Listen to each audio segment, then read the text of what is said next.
ആ ഗ്രാമത്തിൽ എന്താണ് സംഭവിക്കുന്നതെന്ന് അറിയാൻ വേണ്ടി മൂക്കോ ആ മരണമടഞ്ഞ ആളുടെ ശരീരത്തിന് കാവലിരിക്കാൻ തീരുമാനിക്കുകയാണ്.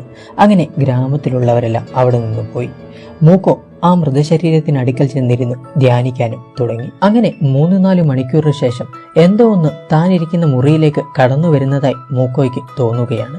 മാത്രമല്ല എന്തോ ഒരു ശക്തി തന്നെ താൻ ഇരിക്കുന്നിടത്തു നിന്ന് അനങ്ങാനാവാതെ ബന്ധിച്ചിരിക്കുന്നുവെന്നും മൂക്കോ തിരിച്ചറിയുകയാണ്. കണ്ണു തുറന്ന മൂക്കോ കാണുന്നത് വളരെ വികൃതമായ രൂപമുള്ള ഒരു ഡാർക്ക് ഫിഗർ ആ മുറിയിലേക്ക് കയറി വരികയും തന്റെ മുന്നിൽ വെച്ച് തന്നെ അവിടെ കിടന്നിരുന്ന ആ മരണമടഞ്ഞ ആളുടെ ശരീരമെടുത്ത് കടിച്ചു തിന്ന ശേഷം അവിടെ നിന്ന് ഇറങ്ങി പോവുകയും ചെയ്യുന്നു. ഇത് കണ്ട മൂക്കോ വളരെയധികം അത്ഭുതപ്പെടുന്നു. പിറ്റേന്ന് രാവിലെ ഗ്രാമത്തിലുള്ളവരെല്ലാം തിരികെ വന്നപ്പോൾ മൂക്കോ ആ രാത്രി താൻ അവിടെ കണ്ട കാര്യം അവരോട് പറയുകയാണ്. എന്നാൽ മൂക്കോ പറയുന്ന കേട്ട ഗ്രാമത്തിലുള്ള ആരും തന്നെ അത്ഭുതപ്പെടുന്നില്ല. കാരണം അവർക്കെല്ലാം ഇത് നേരത്തെ അറിയാമെന്നും ഈ ഒരു കാര്യം